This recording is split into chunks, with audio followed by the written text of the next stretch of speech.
There's Councilmember Shrubnik.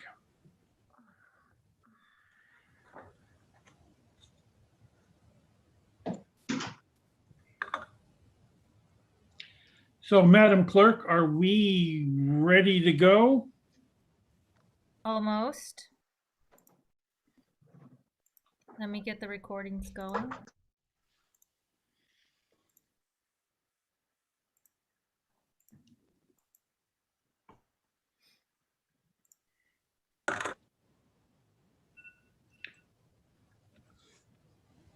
Kenmore City Council is now in session.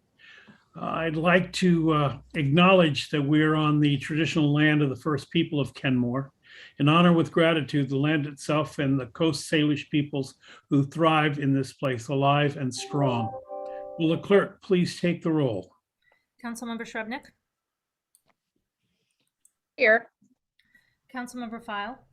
Here. Councilmember O'Kane. Here. Councilmember Marshall. Present. Councilmember Kugler. Here. Deputy Mayor Herbig. Here. Mayor Baker. Here. All present. Just to remind everyone, this is a special meeting, so if the item is not on the agenda, we will not discuss it or we will not take it up. First item on the agenda then is the approval of the agenda. If there are no objections, the agenda will stand approved as written. Next item on the agenda is the consent agenda. Is there a motion to approve the consent agenda? So moved, Councilmember File. Second, Councilmember O'Kane.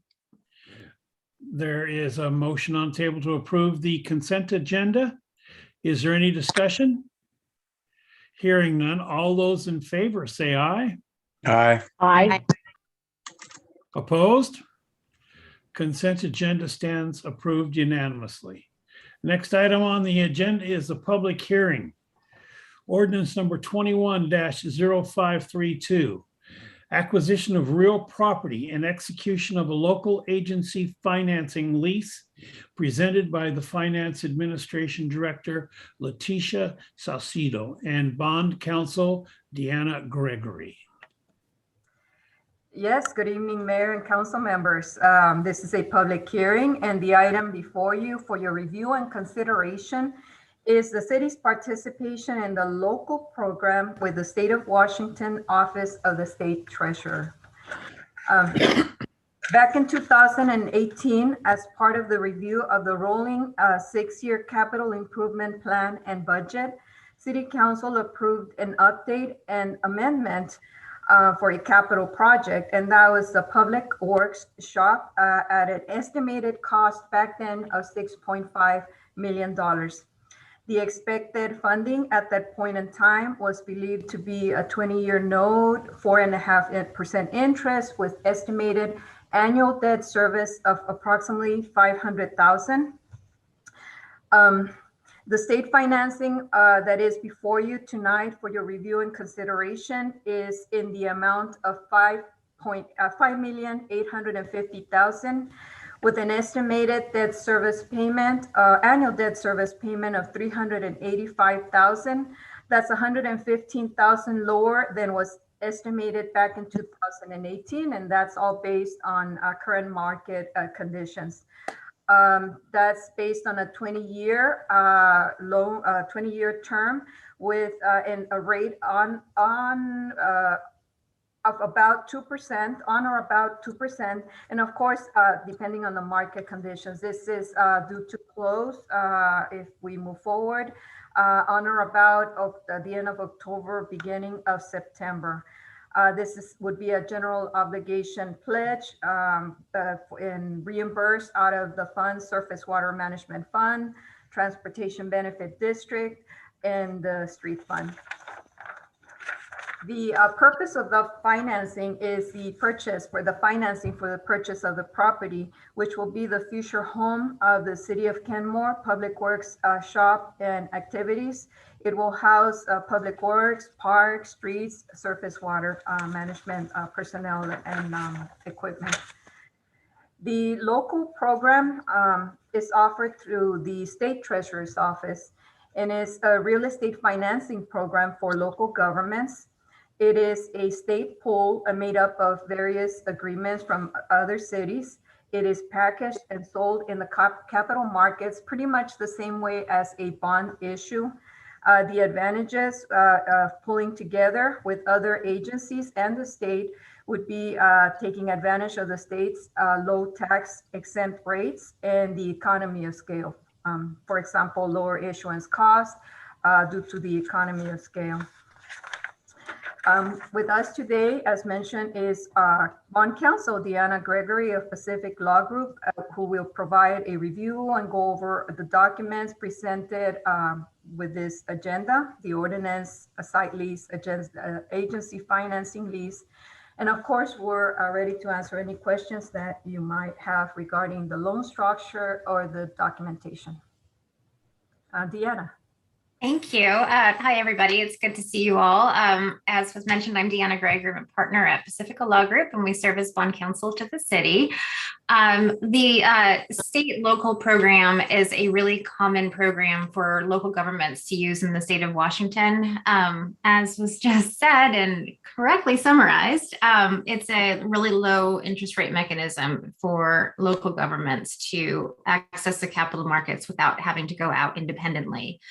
And the way that the state structures these transactions is that they're done pursuant to financing contracts or leases. And so what you have before you is a resolution that authorizes the city to execute leases in connection with the acquisition of this property and the use of the proceeds. And the reason why the state enters into these leases and the state agencies enter into the leases is that those lease payments are then pooled together and securitized and are the security that is used to pay the certificates of participation that are issued on behalf of the state. And so unlike a traditional financing where there is a loan that is issued by a bank, or if there's bonds that are issued by the city where there's no lease and no lease payments made with that. In this transaction, it is a lease purchase structure and a lease scenario where those lease payments are really the key piece to the overall financing. So the resolution in front of you authorizes the execution of two separate leases, and those are very much forms that the state uses. They have, these are the forms that are used across the board for all government financings that they do through the local program. And they do this program about 3 times a year. So as was mentioned, the date of the closing, that is the date based on their overall schedule. So every local government participating in the program will execute very similar leases and will make the same representations and authorize the same overall financing package that you have before you. The document also authorizes the designated individuals to sign other documents in connection with the financing as required by the state. In terms of security from the city side, as was just mentioned, it's a general obligation of the city. And in fact, all of the lease financings that are done through this program have to be general obligations. And so just to simplify matters from the state side. And so that pledge is also made in those documents that are ahead of you. And I'd be happy to answer any questions about the mechanics of the leases and the payments that are made. They are structured to make that for payments to be made on a very similar manner that bonds of the city are issued. So for example, semi-annual interest payments and annual principal payments, and the city's proportionate share of the overall financing costs, and all of your costs that are all in are included in that annual and semi-annual lease payment for the life of the loan. I'd be happy to answer any questions if you would have any. Counsel, do you have any questions before I open the public hearing? Deputy Mayor. Thank you. So I'm just a little confused with this entire setup. It's my first time kind of hearing about this program. When you say leases, does that imply that we're not the owner of the property until we've paid everything off? Is the state the No. owner? No, I'm sorry. I should have mentioned Okay. that. One of the great things about the program is that the city retains title from day one, and that's all packaged up as part of the overall document. So no, the city does for sure maintain title to the assets that are financed. Okay. So if Yep. at a later date we decide to sell all or part of it, that's not a problem. If at a later date you decide to sell all or part of it, it won't be a problem in terms of title, but it will be one of those things that need to be taken into consideration, considering the tax exempt status of the ultimate obligations that the state issues. And so there are restrictions within those leases about the city selling those assets while the state's obligations are outstanding. So if there is a plan to sell the assets, then that's something that we want to make sure and vet early on as part of this overall process before the city incurs the loan. I mean, there had been discussion about, because we know that this is more land than we need for the public works shop, the two parcels. There was talk of, having some flexibility around the unused part to either sell it on the market to, buy down the cost of public works essentially, or, there are other, public things we could do with it too. But that was kind of part of what staff was pitching to us to buy both properties, is if we have too much, we can unload some of it at a later date to kind of, make everything whole. If that's not the case, then I'm a little concerned. I think the question is, what do you have in mind in terms of unloading it or selling it off or leasing it to another party or having an alternative use for it? The city will have title to that property and that portion of the property, all the property for that case. And before the city does, as with any finance property, the city will just need to make sure that if there's any steps to be taken before the asset is sold or leased or otherwise disposed of, that it just kind of crosses all the any requirements that need to be taken ahead of time. There isn't necessarily no flexibility to do so. It's just something that you have to keep in mind, as with any finance property. There'll be a loan out and a lease on this property as a whole. And so we'll just need to, before a sale or a sublease occurs, we'll just need to make sure that it still works within the state's program. And if not, there's always an opportunity to pay off that piece of the obligation. So there's a lot of flexibility down the road. It's just, as with any outstanding debt, we just need to make sure that we comply with the covenants that are contained in the documents. Okay, thank you. Any other questions before I open the public hearing? All right. I declare, I had my hand raised. I'm sorry, Councilmember File. Thank you. Yes. And just pivoting off of what Deputy Mayor Herbig did just address, it seems to me that we have concerns that need to be addressed in executive session versus an open session. And I would like to propose we move to executive session to discuss those issues further. So prior to, I understand the request. Could you please, Councilmember File, articulate the basis for the exemption? They're very narrow, and so it would be a good thing to state that. Yes, absolutely. To discuss the key issues that are allowed to be considered with the resale of a piece of land that would be under this this discussion we are having tonight. So if in the future, if we decide we need to sell part of this land for other projects, what projects qualify? So I am not. How about this? I'm going to look up the exemptions. I don't believe that motion would fit under the very narrow exemptions provided. However, Mr. Mayor, if we could at least go forward with the public hearing at this time. Yes, And absolutely. then afterwards, thank you. Right. All right. So if there are no other questions, Councilmember File, do you have another one? No, Oh, your hand's up. I was just curious. All right. I'll declare the public hearing open for ordinance number 21-0532 and the acquisition of real property and the execution of local agency financing lease. Will the clerk please call the first person? Thank you, Mayor Baker. I'd like to ask any of our guests who wish to testify during the hearing on this specific matter to please raise their hands now so that you may be promoted to the council chambers.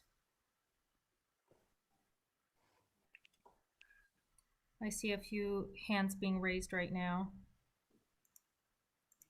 All right.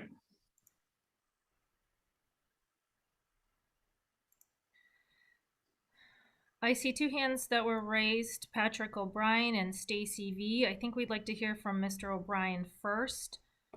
Let me go ahead and share my screen. Mr. O'Brien, you will have 5 minutes to give testimony. Can you hear us? Yes, Go ahead. yes. 5 minutes, that's a luxury. So that's awesome. Thank you for having this meeting this evening to discuss the proposal to acquire land and develop the maintenance facility. I think Karina File just brought some, and she has some questions.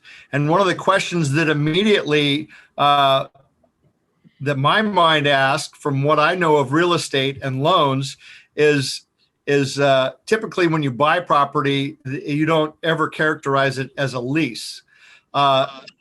And the loan on the city hall was actually done with Key Bank or US Bank, if I recall back that far, before they built the current city hall.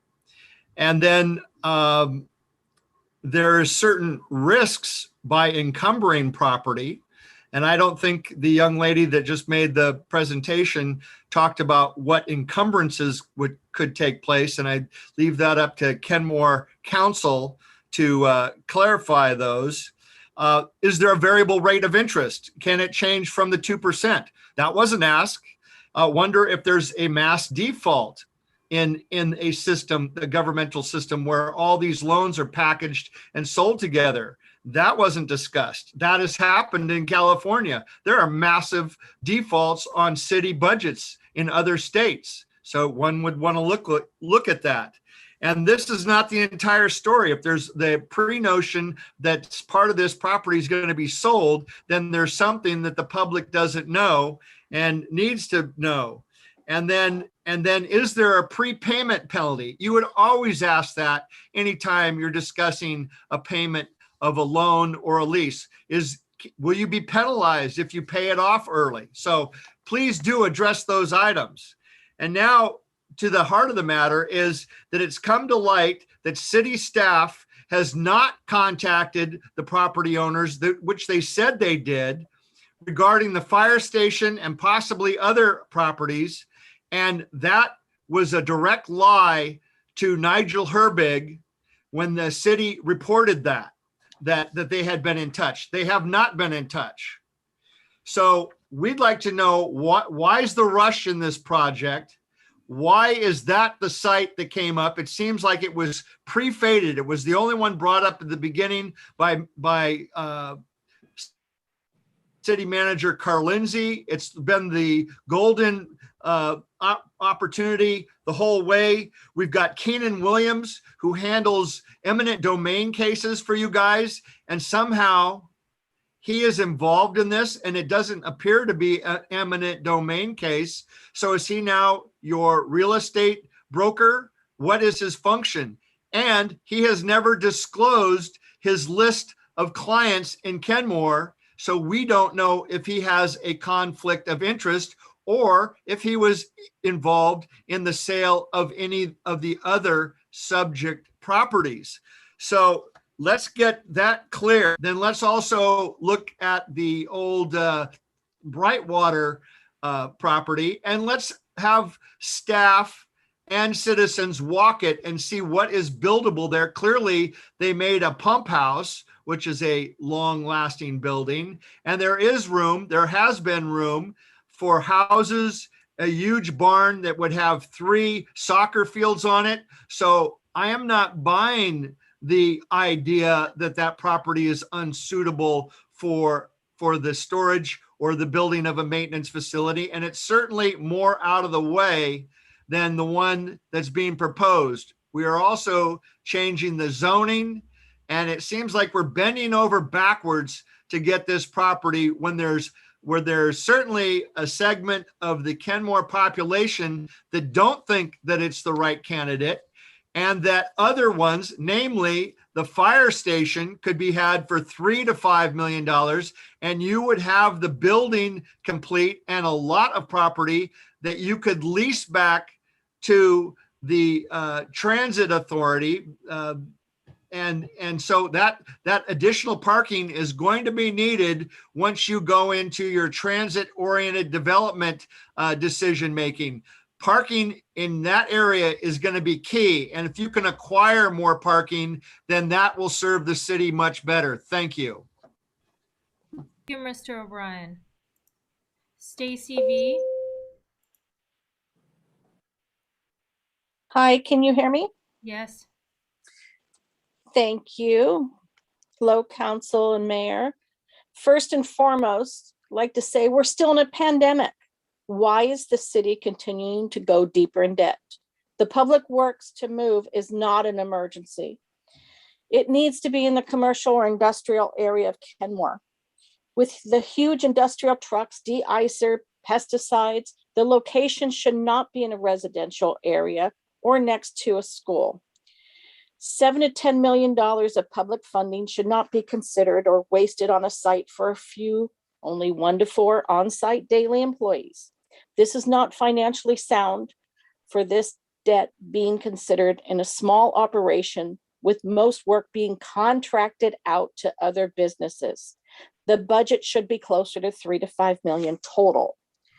The city continues to claim that they do not have funds for requests of our residents, but they continue to give $40K to a private club, millions to another, pay for field maintenance for the private baseball clubs, waste funds on consultants, and continue hiring instead of trimming costs during this pandemic.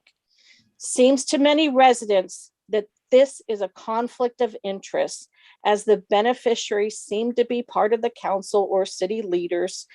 The residents should have a say and should have a vote on whether or not to go forward with this.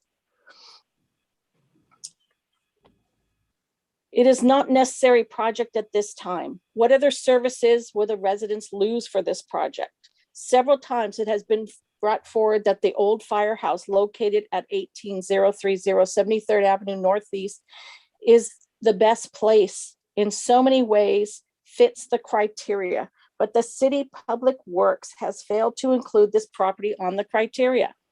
There are so many ways that the additional benefits of having this building with the bays for the trucks, the close proximity to the city hall, as well as the size, being in a commercial area, having the parking space, it's already a fenced lot, and it would be a reasonable cost. Why was this site not considered in this last criteria? Other suggestions are 7206 73rd Avenue Northeast, and there's also a vacant lot in the commercial zone, 6838 Northeast 175th Street. Why was Wood Supply not contacted to see if they would sell one of their areas with little use? Seems we only hear part of the details from the city at the city council members, which would lead your vote in the direction of the favor they want. This had happened a couple times before. The owner of the building says he has not been contacted in over 2 years. and he would be willing to listen to any offers. We hope that you are listening to your residents and do the right thing for Kenmore's future. We need this to change from doing just what the council and the city wants. We need our leaders who listen and act upon our residents' requests. The people who put you in office and trusted you to do the right thing for the majority of the residents. Thank you for your consideration. Thank you, Ms. Valenzuela. Elizabeth Mooney.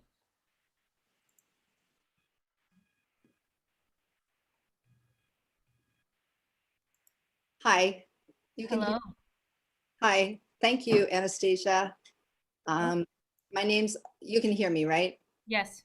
Thank you. Hi, my name's Elizabeth Mooney and I live in Kenmore. And I have been learning from citizens and by talking to council members recently about the proposal for this new maintenance facility. I do have concerns, and I want to say that I support and appreciate all the conversations that I've had with a few of the council members and also these two citizens that just came before me. I will fully admit I do not know all of the details. However, my belief right now is that with the pandemic and with the difficulty for us all to gather together and go on site visits together and learn outside together, I think it would be wise for the city to just not be in a rush to spend the money right now and to wait and consider what these two citizens, Stacy Valenzuela and Patrick O'Brien, have mentioned, because I do know that that fire station is in a very convenient spot, and maybe the timing isn't right now for you to jump on that particular spot. But I certainly remember what happened last summer and how citizens rose up and stopped the eminent domain. I do definitely understand that you do not want to be wasting money on lawyers if there's an eminent domain issue. I understand that these owners, my understanding, I might be wrong, but are willing sellers.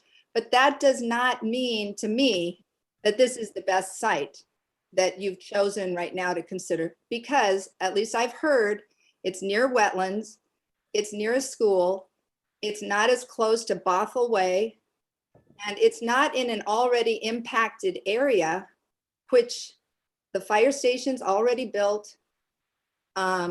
Stacy just mentioned plywood supply. And let's not forget that we have an entire industrial site that unfortunately should be healed and made more environmentally friendly.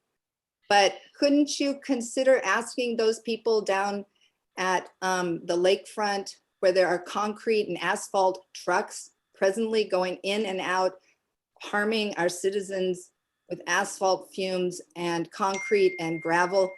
Maybe we could save some money right now and ask them if we can use some of that already heavily impacted land, or share for a little while, save our money, help the people that need the money right now, the businesses.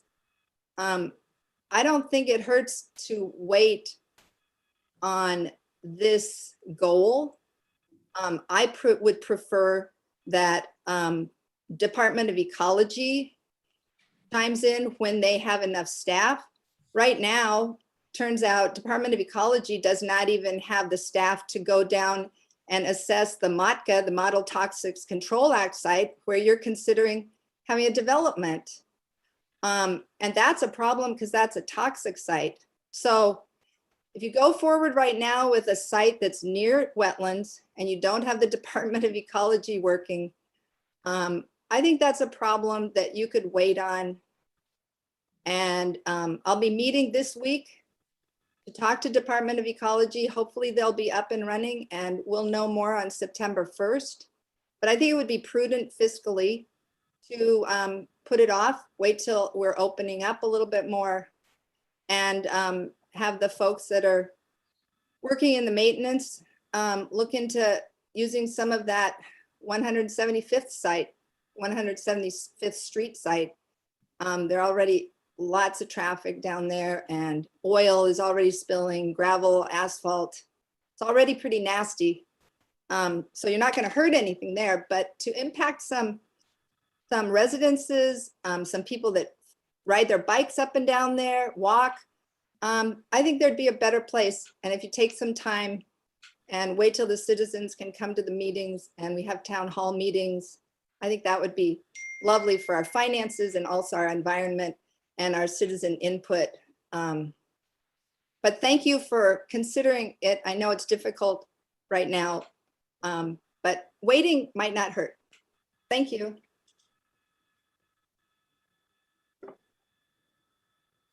Mayor Baker, I don't see any additional hands. Is there anybody else wishing to be heard? Is there anybody else wishing to be heard on ordinance number 21-0532, an acquisition of real property and execution of a local agency financing lease? No one else is wanting to be heard. I declare the public hearing closed. Next item on the agenda, ordinance number 21-0532, acquisition of real property and execution of a local agency financing lease, presented by the Finance and Administration Director, Leticia Salcido, and our bond counsel, Deanna Gregory. Before we get into that, City Attorney. Yes, thank you, Mr. Mayor. I Do you have have had a anything chance. there? I've had a chance to look at the applicable state law on whether or not the conversation before you tonight could go into executive session, and the financing of the property purchase, it would not fit within any of the exemptions for executive session. So the council cannot go into it and would have to continue its deliberations in public session. Wonderful. All right, so the item is in front of you. Is there any further discussion or questions? Yes, Councilmember Marshall. And could whoever is appropriate person address whether there is a variable interest rates, prepayment penalties, and then the question of encumbrances? Thank you. Yes, with regards to prepayment penalty, we can prepay at the 10-year call date, which would be in line with the city's debt service debt policy, which calls that the city pay at least 50% of the debt within the first 10 years.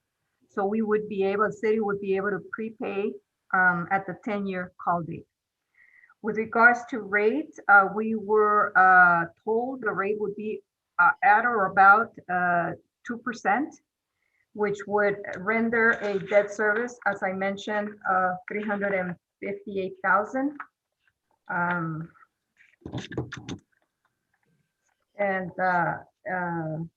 Again, general obligation with reimbursement from those other three funds: surface water, transportation benefit district, and the street fund, with only, I believe it's 96,000 coming from the general fund. And I'm happy to add to that. It is a fixed interest rate. The state's COPs, the certificates of participation, are sold as fixed rate obligations, and a fixed rate is then passed along to each local government borrower. And there is an express option to prepay really at any time in the documents. It's just, as was just said, it would be to the 10-year call date, which is comparable to your other bond issues. No prepayment penalty. No, it would just be paying the amount of interest that's due up until that 10-year point. Yes. And that goes along with the other question that was asked earlier about the option about selling a portion of the property. If a portion of the property is sold, then the city would have the option to prepay that portion, or depending on what the outcome is with the state, there'd be the option to prepay a portion of the rental payments that correspond. So just for clarification, the interest rate will be fixed when the loan is acquired. So we know approximately what it will be, but we won't know until the date it is actually taken up. Correct. Correct. Okay, but that rate will not change for the course of the loan. That is correct. And that rate is set on the date that the state's certificates of participation are priced. So a couple of weeks before the loan is actually delivered. So maybe end of October timeframe is my understanding. And Deputy also Mayor? to, Oops. I'm sorry, go ahead. oh, I was going to say, just to follow up on another question that was asked earlier about timing in terms of getting the loan for the property acquisition. The state does issue COPs traditionally 3 times per year. And so in order to meet the upcoming deadline for this fall issuance, my understanding, and Leticia can confirm this, what the deadline is from this that the state's reported, but my understanding is that deadline to get all of the local borrowers all squared away, so the state can move forward with its portion of the overall larger financing. My understanding, the deadline is looming here upon us, I believe, pretty soon. Is that right? That's right. It's September the 7th. 7th? Which is just around the corner. Next Yep. week. It's the 7th. Deputy Mayor, did I see your hand up? Yeah, I just wanted to clarify because I think there might be a little bit of confusion and maybe I'm confused, but the agenda item says property acquisition, but my understanding is we at least are already in possession of one of the parcels, if not both of them. Is that correct? That is correct. Like Deanna mentioned, this is the form submitted by the state to the city. This is the way it reads. Deanna, do you have any other information? The state's local program is for the acquisition of property and equipment, and so it's real property or personal property that can be acquired through its program.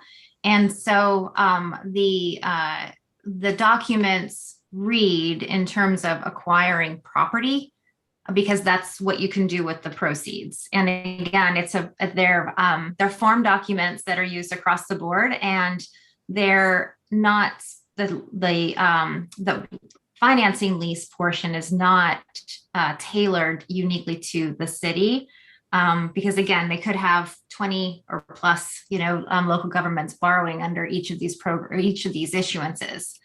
And so there's the reference to the real property is definitely in there because of the program. But tonight you're being asked to consider the ordinance, which authorizes the financing component, not the actual property acquisition. There's that piece would have to be done, of course, aside from the piece that the city already owns, but any moving forward with the actual property acquisition would be a separate item. And Yeah. Mr. Mayor, Yes. if I can actually answer, and I'm sorry I interrupted you, Okay. Deputy Mayor, but to confirm, that separate process has already occurred. Right. That's what I was going to In a public meeting, I'm sorry, I don't know the date, but yes, this council authorized the city manager to sign the relevant contracts to purchase the property. Right. Thank you. The Councilmember ordinance Vogler. tonight is just the financing piece. Councilmember I have some questions about the timing and also any additional fees that are associated with this type of loan. So when it comes to fees, what types of fees can we expect? Do we have things like insurance, escrow, like things associated with this type of loan? Yeah, do you want me to answer that question or? Okay, great. There are a handful of fees that go along with the financing. Those are rolled into the financing as cost of issuance. And there are escrow costs. There's a I'm doing this from memory. I'm not looking exactly at the document. Insurance policy, title insurance policies, things like that. And then of course the proportional share, depending on the size of the overall financing of the any escrow costs or any costs that go along with the states facilitating the program. But those are all, like I said, rolled into the financing, and they're shared proportionally among all the borrowers. Okay, and then with regards to the timing, I'm clear on the fact that the next opportunity to take advantage of this type of financing is October 21.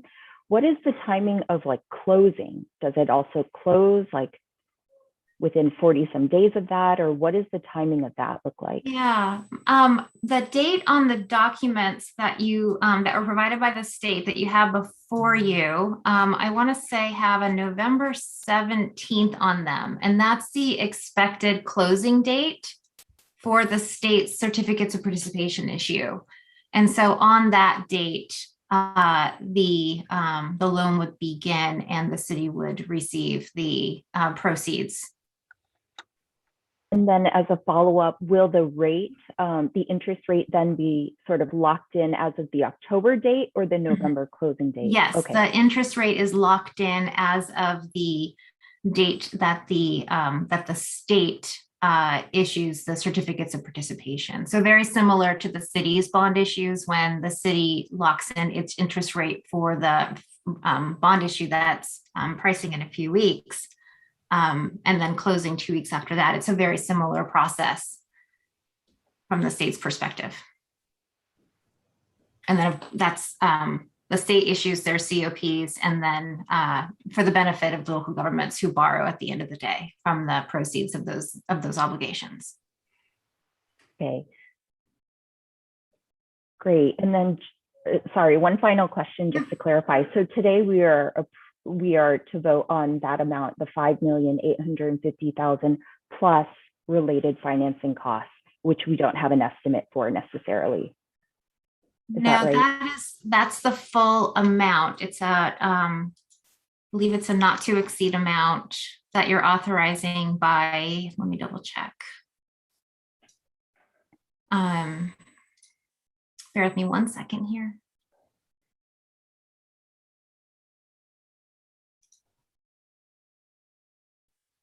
I believe when that amount was sized, it was sized to include the any costs that go along with it. Well, it actually says financing in the amount of that, and then later on it says plus related financing costs. So I'm guessing those are additional. And tell me if I thought that was a higher dollar amount that the property acquisition. I mean, I could be completely wrong here, but that was that was a dollar amount that was placed in there to capture the full amount of what the expectation was at the end of the day. Is that right, Leticia? How was that dollar amount size? The 5.8 million corresponds to the purchase price and purchase cost. We will need to come back to you with regards to this last question as to whether the loan will be for that amount plus the closing cost, or will it be a lower amount that will be provided to the city, the 5.8 million less closing cost. That aspect, I apologize, but we will need to get back and get more information with regards to that. Okay, thank you. You're welcome. Councilmember File. Thank you, Mayor Baker. I have a question for our attorney.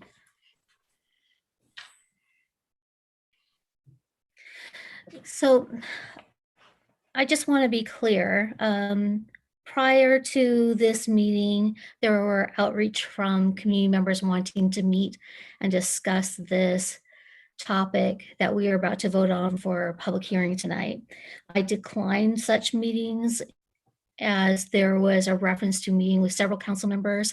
I would like to make sure we have a clarification of what is a rolling or chain meeting as it relates to serial meetings, and to council members who did have these meetings need to identify if they met with community groups to discuss such a topic on the record for transparency. I have no evidence that there was a serial meeting that took place. Are you alleging there was a serial meeting that took place? That there was a quorum of council members participating in? I was invited to participate in a meeting with a community group along with several other council members. I declined. Okay, so to- council member File, are you saying you received an invitation and they may have also? I did, and I understand there was a reference to another council member already being met with. For concern, and transparency's sake, I chose not to participate because I was concerned this could become what is considered a serial meeting. Okay, well, it doesn't sound like one such a serial meeting occurred. You can get invitations, and I believe council does get numerous invitations to attend citizen groups, public events. It's when 4 of them with knowledge and an intent to have a meeting, that's critical under case law. You have to intend to have a meeting. That is when we would look to, was there a quorum? But if all of the council members simply received invitations, that would not be a serial meeting. That would require discussion. Those are the only facts before me. So just to be clear, it's also awareness of meeting with other council members, right? So when you, Participation. I'm unclear on that one. Are you saying you knew that someone attended? No, that doesn't include part of a serial meeting analysis. Okay, I just want to make sure, and I appreciate that. Thank you. All right. Do we have any other questions? I have a little bit of follow-up to the issuance question, if I Yes, can. go ahead. Just add some additional here. The state has a lot of information on the program on its website, including a presentation where it talks about the state agencies pay the basic fixed costs of the pooled financing program, including their bond and disclosure council legal fees, their municipal advisor fees for equipment, and the credit rating fee that's associated with the financing, with the obligations that the state is issuing. Because of the pooled approach, the cost of issuance for local agencies is limited to the incremental cost of their participation, escrow fees, if it's applicable, title insurance, and municipal advisor fees for real estate transactions, and then of course, counsel to the local government, so counsel to the city itself. In this example that they have on their website, it is a little over $1 million of borrowing, and the fees as a percentage of the proceeds is 0.23%. So it is less than 0.25% in this example of the in terms of borrowing costs that are passed along to the local government. Deputy Mayor, did you have a question? No, I'm good. Any other questions?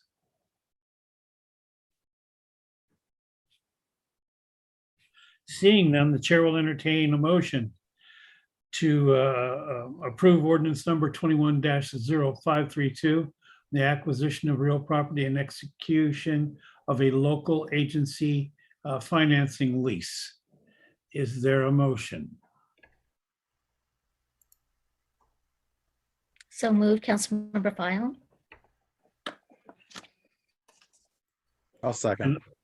Deputy Mayor, second. Is there any further discussion or questions?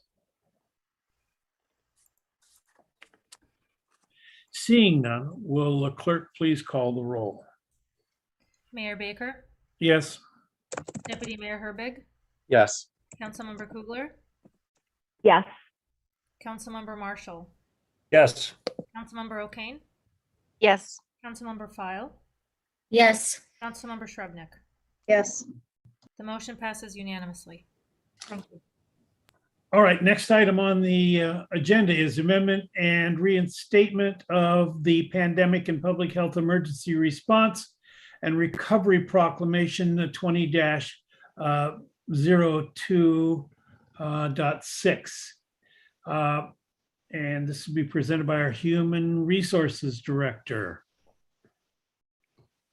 Good evening, Honorable Mayor, Deputy Mayor, and City Council members. As you are aware, the Family's First Coronavirus Response Act, also known as the FFCRA, terms expired in December 2020 last year. And since then, the city manager signed Emergency Proclamation 20-02.3 in late December 2020, providing for the extension of the FFCRA leave benefits offered by the city through this past March 2021, and again extending it through June 2021. The FFCRA benefits offered by the city expired as of June 30th, 2021, and we are asking for approval of the amendment and reinstatement of the Pandemic and Public Health Emergency Response and Recovery Proclamation. And as you may recall, benefits allowed a number of our city employees to utilize pandemic-related benefits under FFCRA that was passed by Congress last spring 2020. And because of the spread of the coronavirus has not been fully contained, there has been an uptick in COVID-19 cases throughout the state and nation, and the process of vaccinating the general population is still ongoing. The city manager recommends reinstating and extending the city's FFCRA benefits through December 31st, 2021, the end of this year, in order to proactively support and protect our employees and the community. And we are requesting your approval of the amendment and reinstatement of the Pandemic and Public Health Emergency Response and Recovery Proclamation. And I'm open to any questions you may have. Any questions, Council? I am not seeing any, so the chair will entertain a motion to approve and reinstate the amended Pandemic and Public Health Emergency Response and Recovery Proclamation 20-02.5. So moved, Councilmember. I got a Councilmember- move and a second.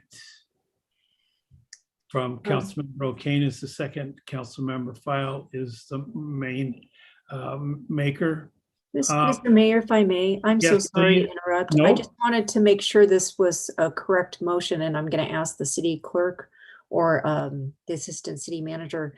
Is it 20.025 or 2.6? It was my understanding it was 0.6, which extended it to December 31st. I've got it different in two places. Oh, okay. If someone can confirm that, I believe the amended motion would be 20.02.6, which extends it to the end of the year. Okay, that is, Yes. Then the business agenda item is wrong. So And so if that could be an amendment to the motion, that I guess general consensus, or I'm or we sorry. can just use general consensus to restate the motion Thank you. and see if there's agreement. And the motion would be to approve and reinstate the amended Pandemic and Public Health Emergency Response and Recovery Proclamation 20-0.6. Mhm. And I'm seeing a lot of nodding and I'm seeing a lot of thumbs, and it appears to be unanimous. So then if there's no questions, the chair will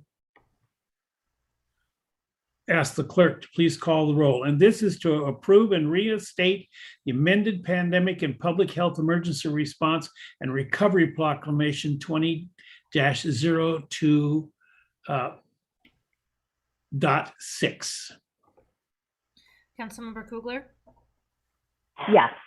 Councilmember Marshall, Yes. Councilmember Shrubnik, Yes. Mayor Baker, Yes. Councilmember File, Yes. Deputy Mayor Herbig, Yes. Councilmember O'Kane. Yes. The motion passes unanimously. Wonderful.